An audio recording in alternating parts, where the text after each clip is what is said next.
Hello and welcome to the Rating Room podcast. It's a brand new season. This season we are diving into the career of a true icon. The man directors turn to when they need to cast an actor for a kind, friendly, good guy role. That's right, it's the great Tom Hanks. In season 2, we're embarking on a new journey and we're watching our favourite Tom Hanks films, including some that we've not seen before. We've each chosen 5 of our favourite Tom Hanks films to give us the definitive Rating Room Top 10. And we've then sprinkled in a few other films just to keep things interesting. And make sure you keep listening throughout season 2 to find out what these films are. So today we are talking about one of Tom Hanks' most iconic and heartwarming performances of all time. So let's grab some popcorn, put on your favourite oversized t-shirts and dive into the world of Big. This is season 2, episode 1.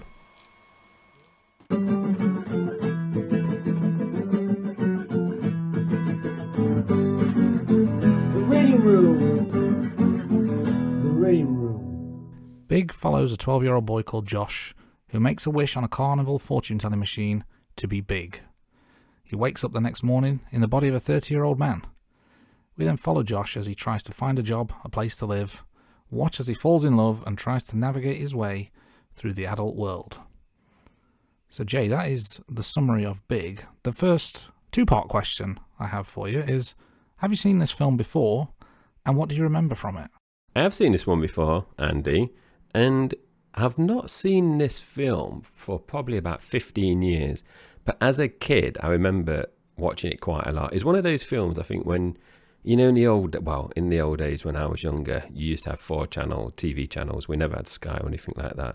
So it was a film that would, you know, be on different channels when I was growing up. So I would say, I don't know how many times I've watched it, but I've only watched it a few times as an adult. It's mostly when I was a child. And in terms of what I remembered, I think the first scene that comes to mind, which is probably the most famous scene in the film, is the floor piano. Otherwise, I remember general bits about the plot, some of the characters.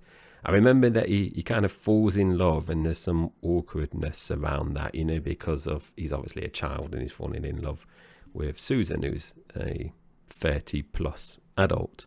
What about you, Andy? Have you seen the film before? And if so, what did you remember?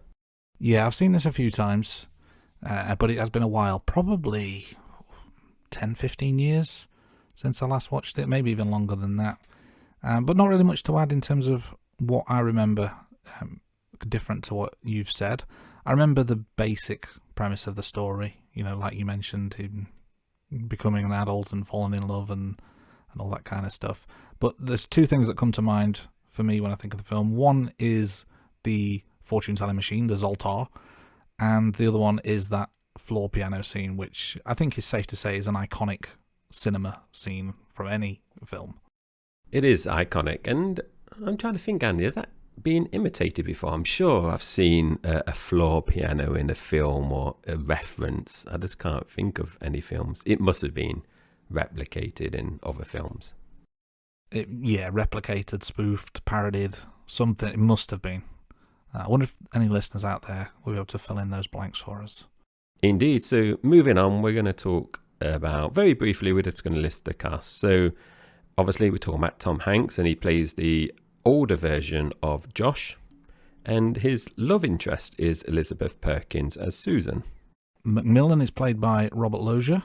Paul Davenport, I believe his surname, is played by John Hurd. And Josh's friend Billy is played by Jared Rushton. And David Moscow plays the young version of Josh. So, box office stats. So, the budget was $18 million. The box office was $151.7 million. And in today's money, that means an adjusted box office of $387 million. Pretty impressive return. But despite that, Big never made it to number 1 in the box office rankings. Debuted at number 2 and stayed there for 4 weeks before sliding down the list. Which film kept Big off the number 1 spot? Andy will know this because we've researched this. So I'm just going to leave it a few seconds, Andy, just to see if any listeners will know. What film kept Big off? Must have been an 80s classic, surely. So it was an 80s classic, and it was Mick Dundee in Crocodile Dundee 2. And obviously Mick Dundee is played by Paul Hogan. And that's a film, Andy. I really love Crocodile Dundee 1 and 2. I've seen number 3, but number 1 and 2 is the best ones. To be honest, I didn't realise there was a number 3 until 5 seconds ago when you just mentioned film number 3. But I've seen 1 or 2. Again, that's many, many, many years ago. So I guess the only thing I remember is, you call that a knife? That's a knife. It's my only memory of those films, but I'm sure I enjoyed them at the time. But let's get back on track here, shall we? We'll talk about Big. Let's move on to some awards. So Big was nominated for 2 Academy Awards. These were for Best Actor for Tom Hanks and Best Original Screenplay for Gary Ross and Anne Spielberg, who's the sister of Steven Spielberg. You may have heard of him. However, they lost out on both counts to Rain Man. And for those wondering, Dustin Hoffman won Best Actor that year, and well-deserved, fantastic portrayal in Rain Man. And Ronald Bass and Barry Morrow won the Best Original Screenplay. And this was Tom Hanks' first Academy Award nomination for Best Actor. First of many. We'll find out over the coming weeks if there's any more that we talk about. Indeed, we will. And I've got a confession to make. I've never actually seen Rain Man before. You are missing out. It is a fantastic film. It really, really is. I think I've seen a scene, but I don't know if it's from Rain Man or if it's a spoof of a Rain Man. And I think he's in a phone booth with Tom Cruise. And I don't know. I think they're looking for a phone book. I don't know. For some reason, I just see them in a phone booth. But I don't know. That could be a spoof. I don't know. Let me know, any listeners out there, if I'm just getting confused with other films. However, let's move on. Tom Hanks did find success by winning the Golden Globe for Best Actor in a Motion Picture for Musical or Comedy, beating renowned actors Michael Caine, John Cleese, Robert De Niro and Bob Hoskins. That is an all-star lineup if ever there was one, isn't it?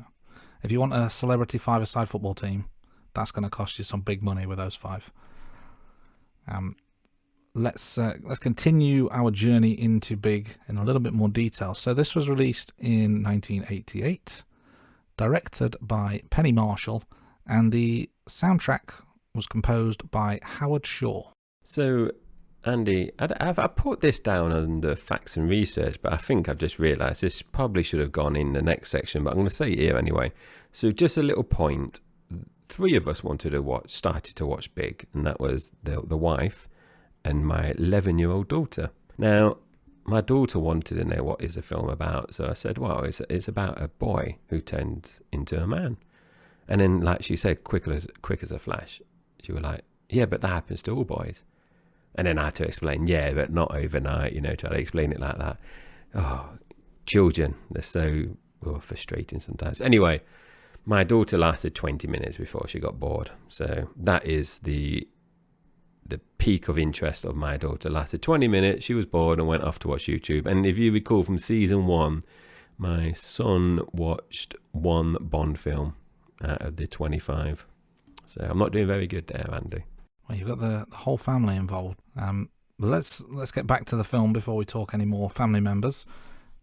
Big, as mentioned earlier, directed by Penny Marshall.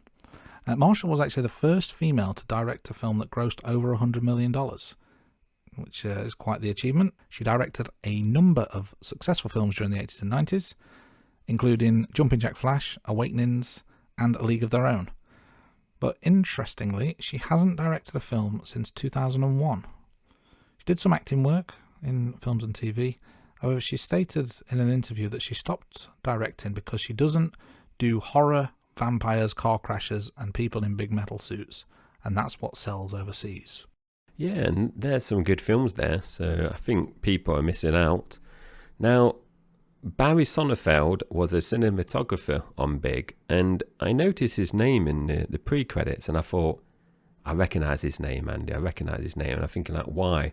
So as part of the research, we found that he actually directed a number of films, mostly in the 90s and noughties, including The Addams Family, Addams Family Values, Get Shorty, which is one of the worst films I've seen. I remember with my granddad, but obviously mentioned my granddad in season 1. I remember staying at his house, and we went to the library and borrowed Get Shorty, and that was so rubbish.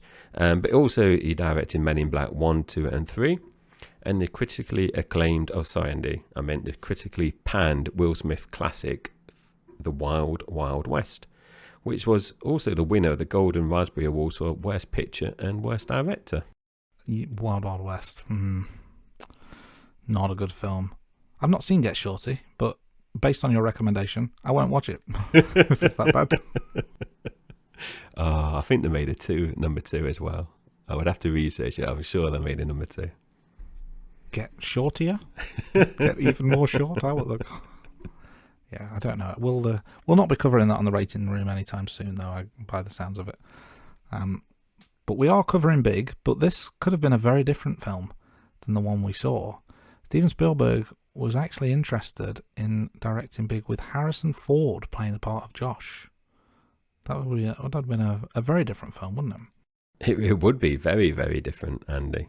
Interestingly, Andy didn't write this down, but also Robert De Niro was linked to playing Josh in Big, but he apparently wanted $6 million to play the role, whereas Tom Hanks, who obviously got the role, only wanted $2 million. That would have been a very gangster, urban version of Big with De Niro. Yeah, how old was De Niro, though, at the time? I mean, surely he's much older than Hanks, so you're going from Big to, like, practically dead. Apologies, Mr. De Niro. I didn't mean it. I'm sure he's only, like, in his 40s at the time, but you know what I mean? It's like... Yeah. I don't know. Weird. No. Because, yeah, Tom Hanks still looks useful, even though he's playing a 30-year-old. And I don't know how old he was, actually, when he made this. He must have been in his 30s, I guess. But he's had that youthful look, doesn't he? I think he'd have been close to the right age, because I think he's in his mid-60s now. So basic maths tells me he was probably around the right age. Basic maths, yes. Let's keep to basic maths on this podcast. So let's, stop talking about maths. Let's talk about music. So the music, as Andy mentioned, was provided by Howard Shore, and his most notable work includes the scores for the Lord of the Rings trilogy and the Hobbit films. Now, Shore has provided music for over 80 films, and he's won, actually, 3 Academy Awards for his work on Lord of the Rings. And the Lord of the Rings soundtracks I used to have as a kid, Andy. I used to listen to those. And we were just talking before we started recording. I used to listen to those soundtracks as bedtime music, Andy. I've got to pull you up on this. So when you say the soundtracks, do you mean...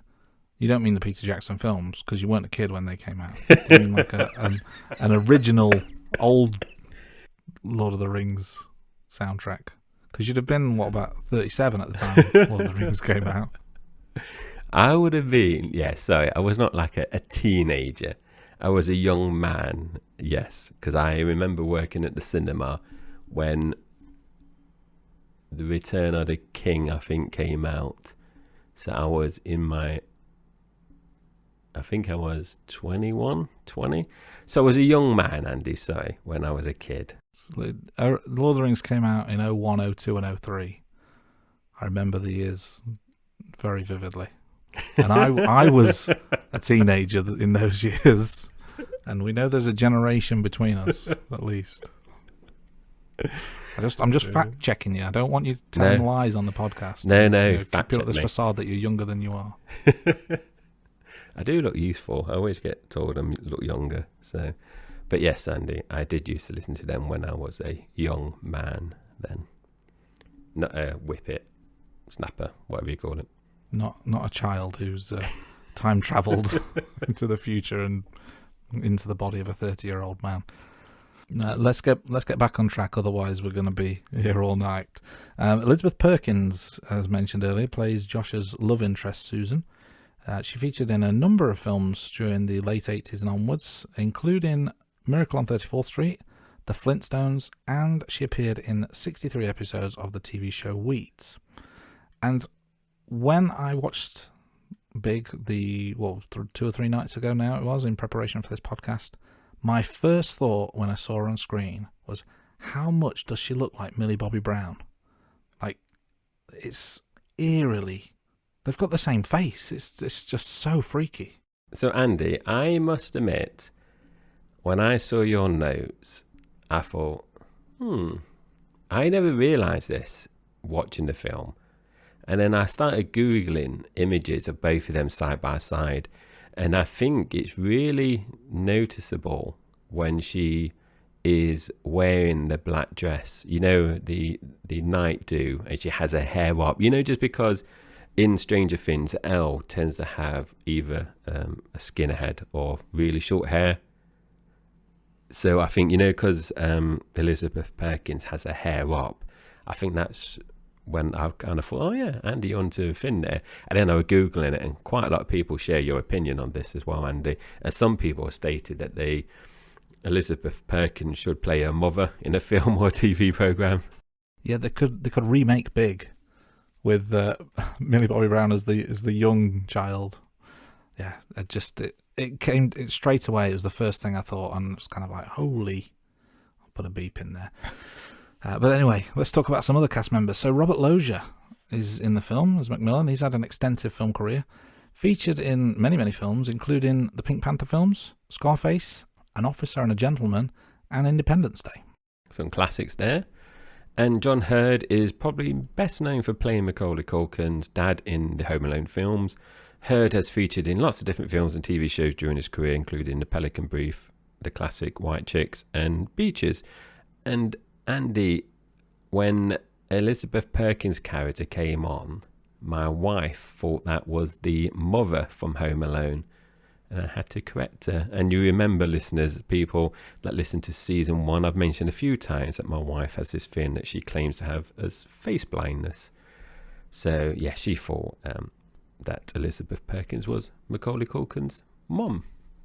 So you could have had the mom and dad in this program, well, in this film. Yeah, the face blindness thing is starting to take a life of its own now, isn't it? That's a multiple occasions where, is it evidence, or is it just a long protracted?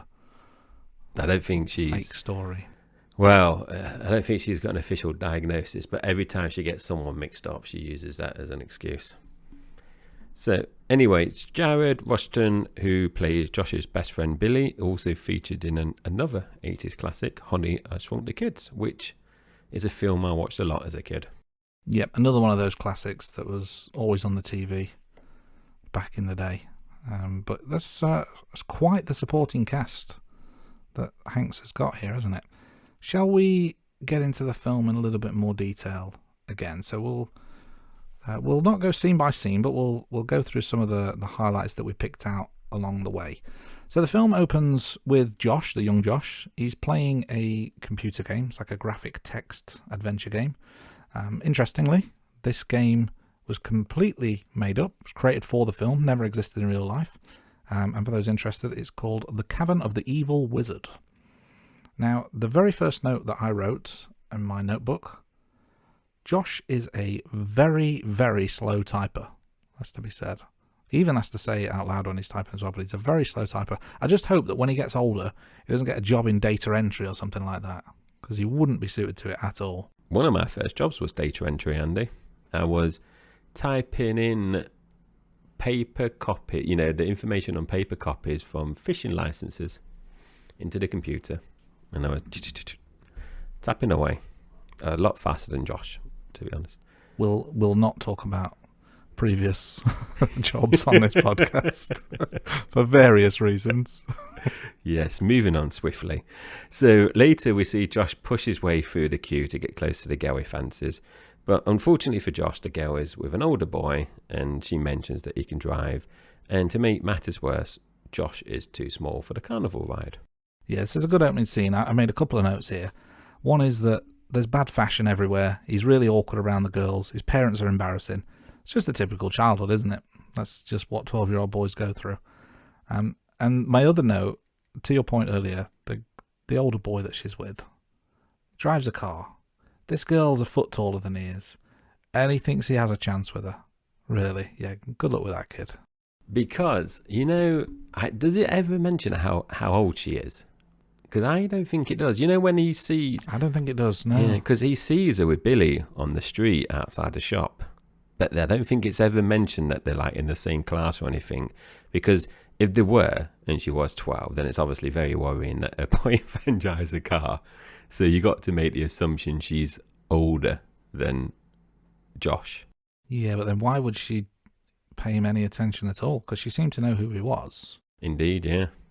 Yeah. There's strange things going on in this town. Well, strange things happening with things like this in the 80s, as we know, don't we?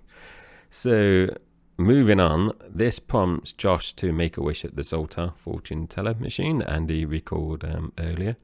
And we actually find out after he does his wish that he's not actually plugged in. So, a bit of magic there already. And Josh wishes to be big, and later on, after a stormy night, Josh gets his wish. And Andy, just before I move on, when he makes the wish of being big, I just think of big as in more round and not necessarily tall. So I thought it should be called tall and not big, because knowing my luck, it'd be like I'll wake up as a kid and I'll be like what I am now. And as a kid, you do not 10 want stone to heavier. Yeah. As a kid, you don't want to be tall, you're wishing still this. 12. but now you're one of the fat kids. So not only are you not getting the girl because she's got a boyfriend who drives a car, but now the kids are picking on you for being fat in the playground as well. That'd be my luck. But yeah, that was the thing that came to mind during that bit. Yeah, they could have specified in the title. He wishes to be an adult version of himself. It's not quite the snappy title, though, is it? But you're right. It's a stormy night. He gets his wish, and when he finds out the next morning, it's a really, really good scene in terms of the reveal. He puts his legs out of the edge of the bunk bed and jumps down and goes to the bathroom. He's still sleepy, so he's not realised what's going on yet, and sees himself in the mirror, and it freaks him out. And then he starts doing a double take, splashes his eyes. I think he even looks down his pants, doesn't he, to see if everything is big. But what I thought was this was really, really well acted by Hanks. Obviously, he's playing the part of a child, so he's acting very childlike, and I don't know, just a really, really powerful opening scene from Hanks, I thought. Question I did have, though, did you think the Hulk might have had the same reaction the very first time he grew? I know it's not the same scenario, but just thinking about the very first time he hulked up. I think it's an interesting question there, Andy, because during that scene, I thought of the Hulk as well. So it's strange that me and you both said the same thing, but my thought was, when he goes back into the bedroom to put on his jeans, I then started thinking about the Hulk. How whenever he gets angry, but he always keeps his the waistline the same, but his clothes are kind of ripped. And that's where it brought to mind. But I wonder, I don't think the Hulk would have checked down his trousers there. I think he would have just went on and smashed things up. But no, I agree, it's very well done there. And Hanks seems to just nail the whole being a child in an adult's body throughout this film. We then have a clip where Hanks is trying to put on the old pair of jeans, as I've just mentioned. And when I say old, obviously they potentially could not be old, but as in 12-year-old size old, not, they could have been brand new the day before. But he ends up borrowing some of his dad's clothes as well, and then he heads into the city after meeting Billy at the basketball practice.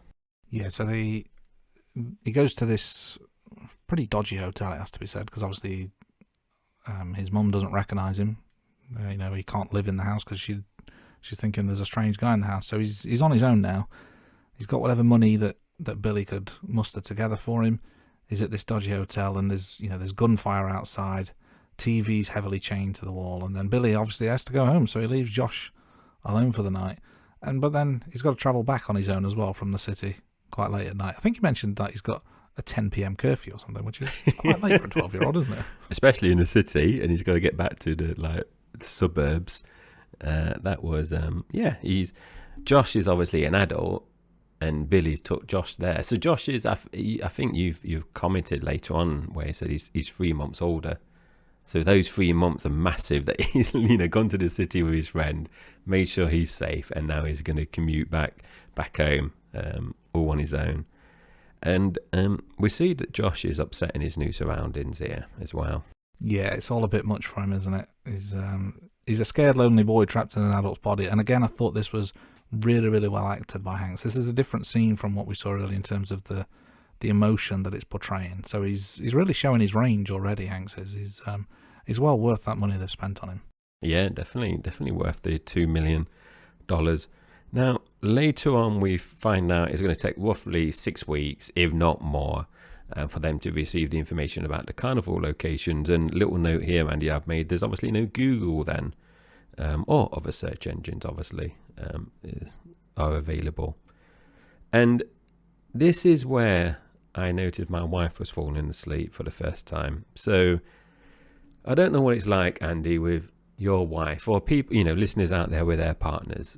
When you watch a film or a TV program, you just know sometimes that your partner is going to go to sleep. Because I turned around when we first started watching this, she'd lay down on the sofa, she got a pillow, she got a blanket all over her, so it's like she was settling down to sleep. And I said, no, are you not watching this?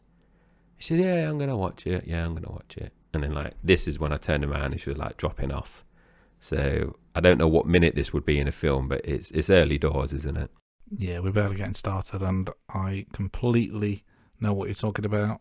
Usually the recliner goes up, blanket goes on. This is the the international sign of sleepy time. So it always happens. So, but Josh, he's a grown up now. He needs to pay his way, so he goes and gets himself a job interview. And we see Susan for the first time, and he's checking her out in the interview, being pretty obvious about it as well. Obviously, he doesn't realise how to be subtle yet. And then we find out he gets the job straight there and then. If only it was that easy. And then later on, we see him at work, first day on the job, and he bumps into her as he's walking to the printer. They both kind of bend down to pick the papers up. And he blatantly looks down her top to see a hint of bra. I've made the note here, horny teenager alert. Indeed, horny teenager alert. I wonder when boys grow out of that. Or if we ever do, Andy. I'll let you know, it's not happened yet. See, I wasn't going to say anything there, Andy, just in case my wife listened to the podcast episode, so I'm all innocent now, and now you've just landed yourself in hot water. Yeah, but I'm editing this episode, so you never know what you might say. Are you going to be like when you see those films where you're taking parts of my words from different sentences and you're just going to drop it in there, so I'm like the guilty one? It's like that South Park episode after Isaac Hayes had left, and they still kept chefing, and they just played clips of his voice from previous episodes and just mashed them together as if he was playing the part in the episode. We see Josh phone his mom and explain that Josh is okay. Now, my note here, Andy, is this is a strange scene because I can't imagine how they would do this today. And I don't know if it's weird back in the day when they made this, because later on, we're going to mention it. There's only one thing really that is kind of alluded to about a child being missing. So you don't see much about Josh being missing, do you, from the film? So I thought this was a bit strange that he phoned, because I assume in those days would have been able to track phone calls, but I guess maybe not. Who knows? Is this one of those things like you see in some of the older films where they have to be on the line for so long before they can trace it? One of those kind of things. But I mean, in this case, she's just on her own. There's no police around, so any investigation about a missing person is not really alluded to in the film. And I guess I understand why, because they want to keep it quite light. But in the background, there's a sinister undertone. It probably changes the whole dynamic of the film, doesn't it? Yeah. And like I said, it'd be interesting to see if they ever remade this film, how they would get around that, or did they just gloss over it like they've done in this version.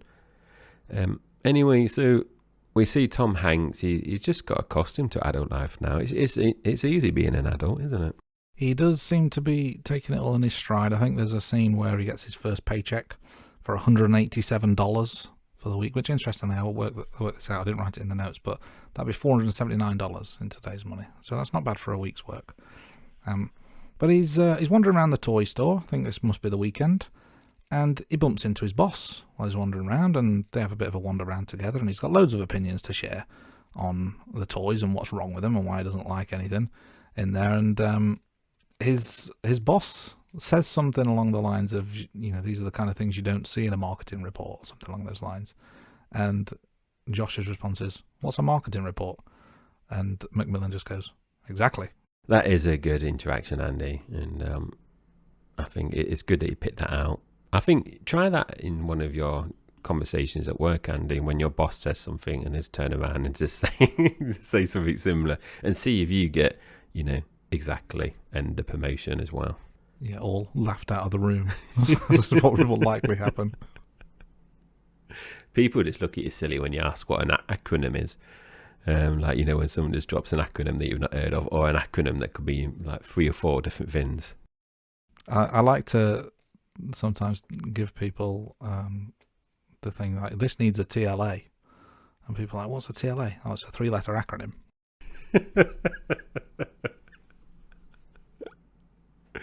I like that. I've not heard that one before.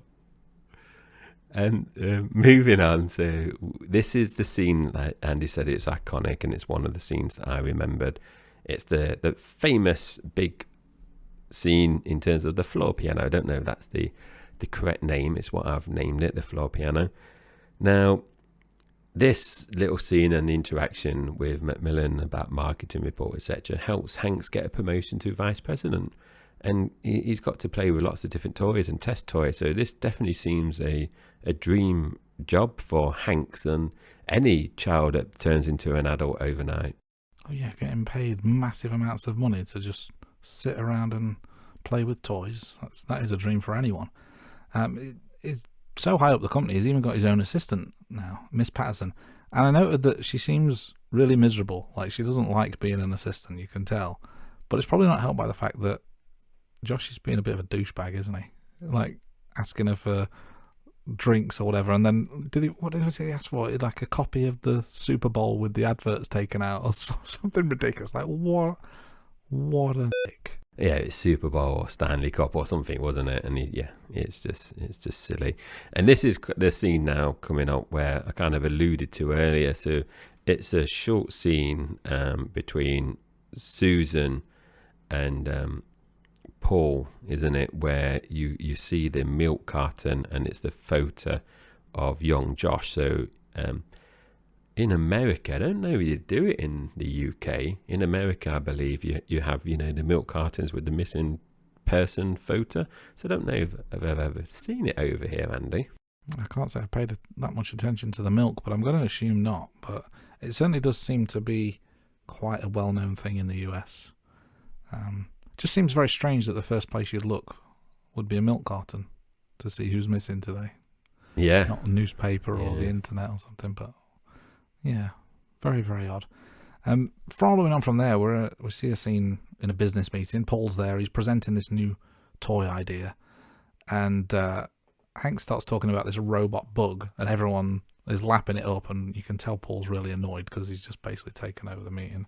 But I made a note in my pad, and he basically, the thing that starts it all off is Paul's gone through his pitch and everyone seems happy, and Josh just goes, I don't get it. And you could tell like the frustration on Paul's face. Like, what do you mean you don't get it? It's like, well, I don't get it. It's like it's a building and it's a robot. And then it goes into this whole thing, and that's how he gets onto the toy. And all of a sudden, the whole meeting's turned on its head, and it's all about Josh and not about Paul. Yeah, and he's talking, and I don't know about the time frame, but he's basically talking about Transformers, but the insect type of Transformers. So I don't know, because at the time of recording this, there's going to be a Transformer film come out over the next few months, and it's basically Transformers that are, I think it's dinosaurs or bugs. So it'd be interesting to see whether there was a Transformer that was an insect before this film, or if it's this kind of scene that kind of influenced that line of Transformers. Yeah, who stole from who? Yes, yeah, kind of like the chicken and egg situation, Andy. Yeah. Moving on, we've got. Sorry, Andy. That just had to stop you there, Andy, because I know you've got another point here. This is another bit where I've turned around and the wife is falling asleep again. So every time I see her fall asleep, I just kind of like do this thing.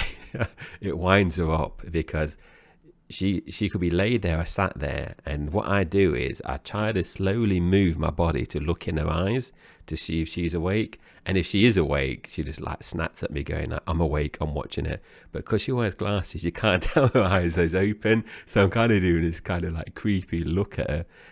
Anyway, so she was falling asleep, but After this point, Andy, she did start watching the film. I think she repositioned herself, maybe made a cup of tea, but she stopped laying down. So from this point onwards, I'd say that she's kind of snapped out and she's got a bit more interested. So only after you woke her up for the second time did she give her full attention to this? She's joining me on this journey, Andy. If she wants to or not. A journey it certainly is. But let's go back to the journey of this film. So we've got Josh and Billy in Josh's new apartment. He's got loads of funky stuff in there. They've got a basketball net and arcade machines, loads and loads of toys. This is a pretty cool life that he's living, has to be said. Later on we see a scene where he goes to a work party of sorts. I don't know if it's Christmas or whether it's just a corporate shindig, but it's clearly a black tie affair. Everyone's in their tuxedos and ball gowns or whatever the female equivalent is, gowns of some sort. Apologies for my lack of terminology. I don't go to many of these kind of things. I've only wore a tuxedo once in my entire life. But the tuxedo that Josh is wearing is pretty special, has to be said. It's kind of, is it pink or yellow? I'm trying to remember the colour. Pink or maybe white, and it's kind of like a long tail suit, very frilly, very out there.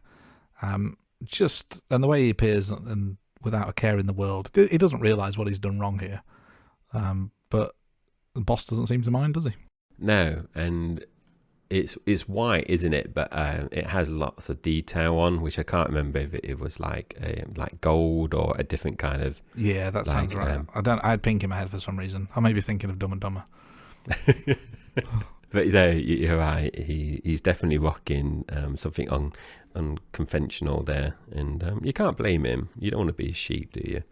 So we have a funny scene now with Josh and Susan in a limo, and like Andy mentioned earlier about Hank's kind of nailing, kind of like the child mannerisms and stuff like that. And this is brilliantly done because it captures everything when a child is kind of exposed to something new and exciting. So he's in a limo. It's probably the first limo he's ever been into, and he's touching all the different buttons, messing around. He puts his head through the sunroof as well, and it's just really well done on this. And he's even getting some fries as well.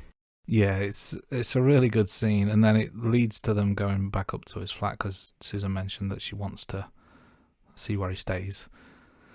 And again, it's just the innocence of it all is what makes it. And they're outside this front door, and basically she hints that maybe she wants to come in. And he says, and I wrote this quote down. It was, "Do you mean a sleepover? Okay, but I get to be on top." And obviously that means a couple of different things there, but he's completely clueless as to the innuendo there. But they go inside, and Susan's a bit taken aback by what she sees, but she slowly starts to get into things, and when they're on the trampoline together, that's when she really starts to relax a little bit. Yeah, I think it is a good throwaway comment there, and that is good because she's slowly kind of like forming out, isn't she? So I just wanted a quick shout out there, Andy, because they've got Thundercats bedsheets, and Thundercats is a cartoon that I watched as a kid, Andy. I wasn't in my 20s with this one. I was a kid when I watched Thundercats. But also, actually, they've... oh, no, that's He-Man. I'm going to say they've redone Thundercats, but they haven't. They've redone He-Man on Netflix. So, Thundercats I used to watch. Now, we also have a birthday meal. So, at the beginning, Josh was 12. Now he's 13. A year makes a big difference there, and he's in like an Italian restaurant from memory, and he's out with Billy, but Josh has to turn down Billy's kind of like play date because he's got a real date with Susan, and Josh, he doesn't notice as part of this date that he goes to, he doesn't notice the Sultan machine is there as well, so the film could have ended then, and he could have made his wish. So he's happy. Yeah, there's obviously other things on his mind these days. Later on, we see a scene with Paul and Susan, and they're having a discussion/argument about Josh. And I think it kind of intimates that they used to date because she's bringing his stuff back. And Paul asks her, "What's so special about Baskin?" And her reply is, he's a grown-up, which is a nice line, considering the context of the film. Later on, Josh and Billy, Billy's trying to get his friend back, but Josh just seems to have forgotten that element of his life. It's almost like he's moved on, so their relationship is quite strained now. And they have a bit of a bust-up in Josh's office. And the quote here, I may have to bleep one of the words of this, but the quote is, "I'm your best friend. What's more important than that? And I'm 3 months older than you, asshole." Yeah, it's a good scene. 3 months at that age does make a big difference. Now, Andy, I just want to pause for a minute, because this scene prompted a discussion. So, like I said, my wife is awake now, and this prompted a discussion, and I was a bit surprised. So what I asked her was, if she was in this situation, what would she do? Would she want to go back and find the soul time machine and go back to being a kid, or would she stay where she was? Now, she surprised me because she said she'd stay as the adult version of Josh. And I said, like, why? She said, because he's like successful, he's got a blossoming relationship as well. So I wonder, if I pose that question to you, Andy, what would you do? Would you go back as to a 13-year-old self, or would you stay as a 30-year-old man? Yeah, it's an interesting question, this. I would say, logically, I would take the learnings from my time as an adult and then take them to childhood, so then that would make me better prepared. But on the flip side, being a teenager can be pretty sucky at times. So, maybe you want to skip some of that. So, I'm on the fence. I'm not going to say either way, but there's pros and cons to either argument. Yeah, I think if you were going back, you could do what they did in Back to the Future. I think it's Biff, where you got all the betting book and all the results from, I don't know if it was a horse racing or dogs or whatever. But for me, it's like you're giving up 20 years of your life in terms of what the unknown. I mean, you could go for those 20 years and be like a dropout and a failure, but you've got those 20 years of experience that you can, go through everything, your first kiss again and all the other things. But I know what you mean, being a teenager is sucky. And I always say to my kids, I don't know what it was like when you were growing up. My parents used to always say to me, being a child is the best years of your life, which I think I completely disagree with.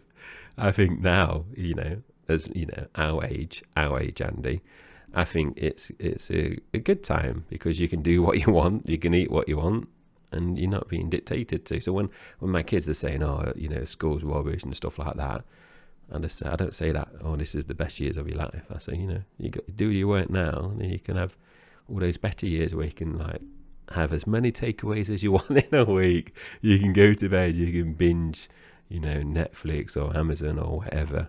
I have to agree. I do not want to go back to my childhood days. I maybe want to go back a few years to my 20s because my body's breaking down and I'm getting older and fatter. But I definitely don't want to go back any further than that.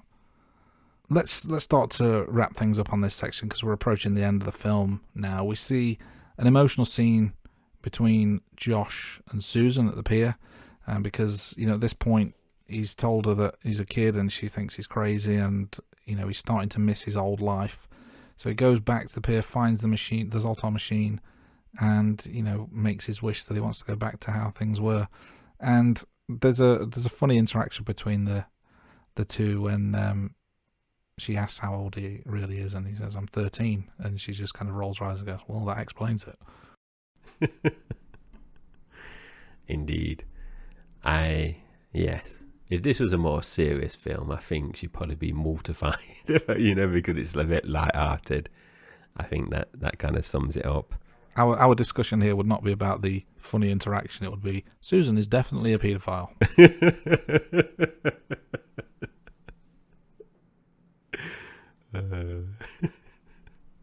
I wonder if there's like a sequel or some a scene after the credits like they do in Marvel films where Josh is 13 but he just turns up at her apartment. It's like expecting the things carrying on. But we're at the end now, so we get a sweet ending. I think it's a sweet ending, and we see Josh walking down the street to his parents' house, and Susan's watching on, and obviously she looks down in the car for some reason, and when she looks up, he's a child again. And that's a scene that I remembered before watching that. I think that's very well done. And that's the end of the film, Andy. Yeah, good way to end. We've come full circle. He's got his childhood back, and everyone lives happily ever after, except Susan, who has to live with the guilt of being technically a paedophile. She must have gone to therapy. Yeah, her life spirals from this point onwards, and the spin-off is a much darker place. Because I think Paul, he mentions that she's dated a few men at their place of work, so I wonder if she's just back on it again, or does she? You never know, do you? There's nothing, there's no. I don't believe there's any kind of sequel, so that's it. I wonder what she carry on, because she did the presentation with Josh for the new comic, electronic comic. Does she lead on that and get promotion herself? We never know. She steals his job and his salary and his flat, and who knows? Maybe she keeps Billy around and tries to wish him to be big. The Rain Room. Obviously, we finished the film now, and I've mentioned that the wife fell asleep. Well, I don't know if she genuinely fell asleep, but she was nodding off, and then I was keeping her awake. So I just want to say, so when I asked her, what was your verdict on this? And Andy, I don't know if I told you this before, but when we came up with the idea of doing Tom Hanks, she wasn't really keen on it. So she enjoyed James Bond, but Tom Hanks isn't one of her favourite actors. So she wasn't looking forward to this. And she said, I wasn't really, looking forward to this particular one. There's other films that she's looking forward to. And she's never been fussed about this one. So it's one of the films that she wasn't really bothered about it, but she eventually got through it. It's not a long film compared to the James Bond ones that we were watching that were on average 2 hours plus. This was 1 hour 44 minutes, I think we mentioned earlier, or later on actually. Spoiler alert. What about you, Andy? Did your wife participate? She didn't this time round. She's really looking forward to this film. It was late at night though, and she was tired, so I gave her the week off.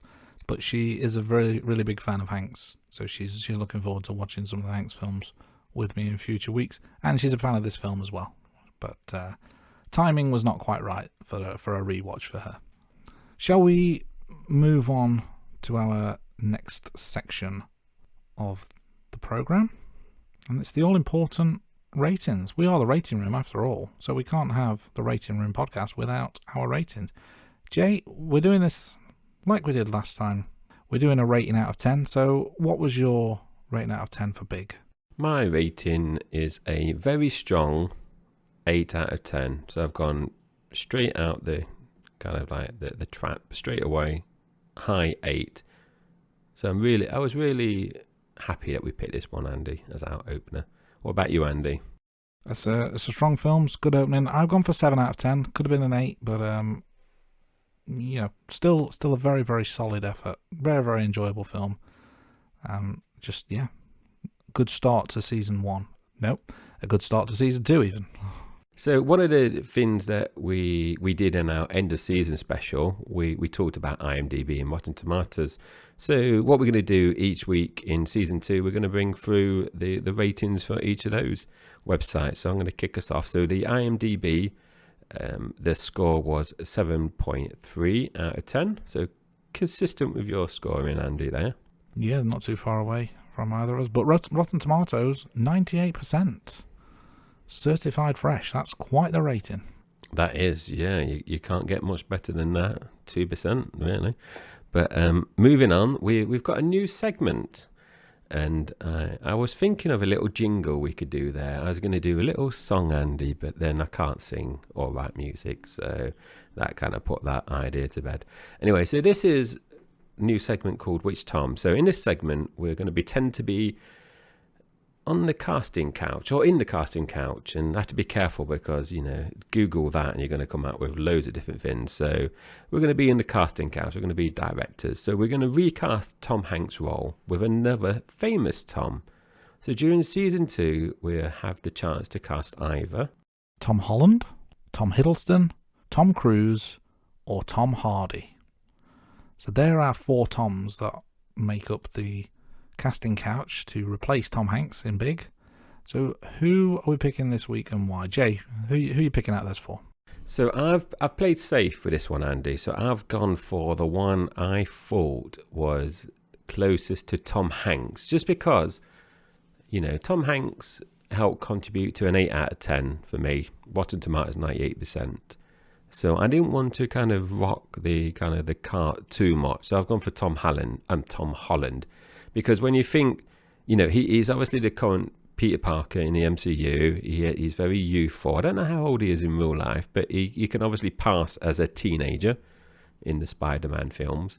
So I think the transition between being a child and being an adult would be seamless. And you could argue he could potentially play both roles. Maybe, could he pass for 13? I don't know. But I think, because he's youthful, I think he could do both. What about you, Andy? Have you played safe like me, or are you mixing it up? I'm going full juxtaposition here. I want you to imagine the sweet, innocent Josh Baskin, 12-year-old boy as he was, wakes up the next morning and he's the gangster hard man Tom Hardy. That's a very different film, isn't it? And, he's not going through life wondering about getting a job and falling in love. He's smashing shit up. He's taking this film in a whole new direction. So, he doesn't necessarily have to keep the characteristics of Josh. He can be like full-on Cockney gangster Tom Hardy, complete badass. That's the film I'm remaking here. So Tom Holland, and if I recall correctly, one of our guests mentioned this in our James Bond guest episodes. Tom Hardy plays so many different roles. He has lots of different range in terms of the roles that he's playing. So you're saying Tom Hardy as in the gangster when he played kind of like the craze, opposed to... I'm thinking craze Tom Hardy. Maybe a little bit of Bane in there as well, but yeah, his craze role is the one I'm thinking of here. I think that would be very interesting, Andy. That would... Yes, that would be interesting. That would be a very different film, Andy. I'm just imagining it now, actually.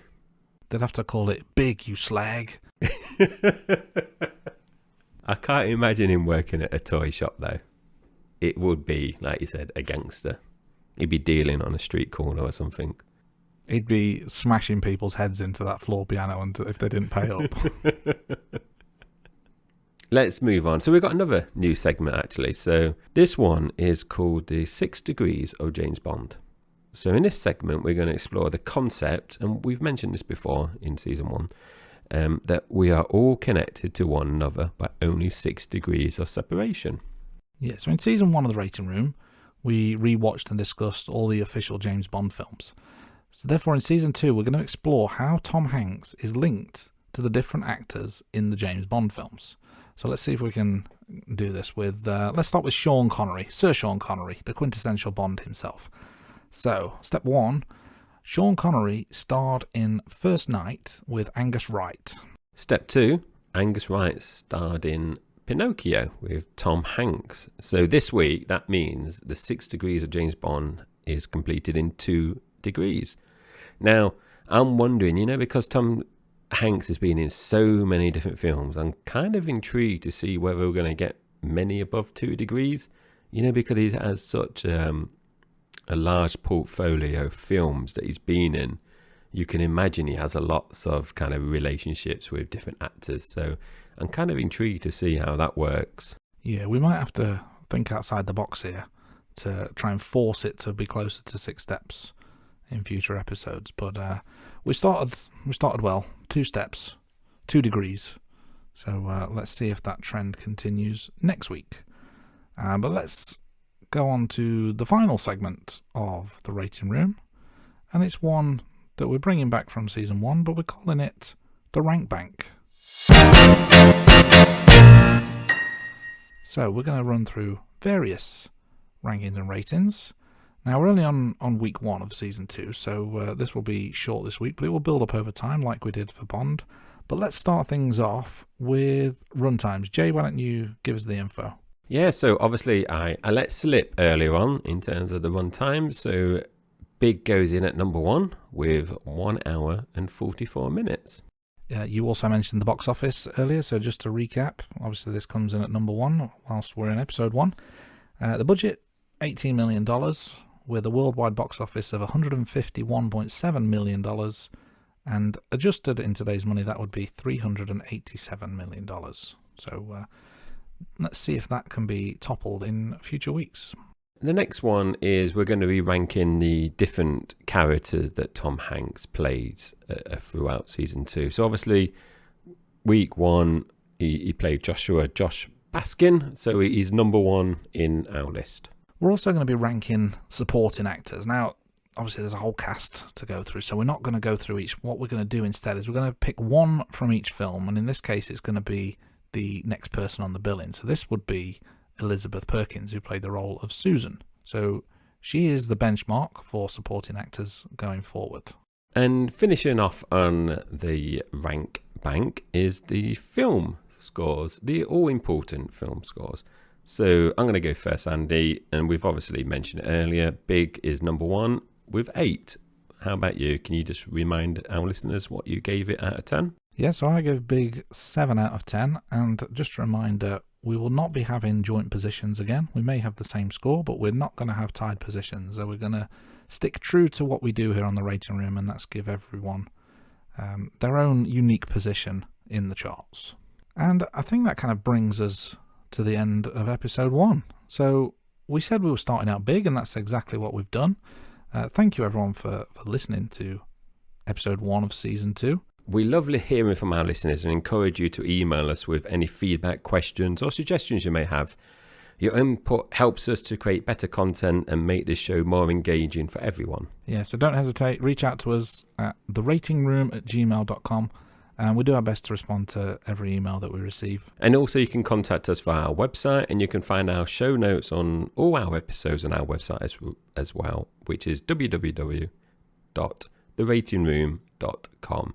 And also make sure you subscribe to our YouTube channel at The Rating Room. You can find us on Twitter, Facebook, TikTok and Instagram by following us at The Rating Room. Send us a message, leave us a comment, and be sure to follow us and stay up to date with all the latest episodes and news. So that brings us to the end of episode 1. So what are we going to do for episode 2? I'm thinking a film from the mid-90s. I'm thinking a film that takes into account the Vietnam War, Elvis Presley, boxes of chocolates, shrimps, and that's all I've got to say about that. Yes, of course, episode 2 is going to be Forrest Gump. So thanks for listening. We'll see you next week for episode 2, right here on The Rating Room.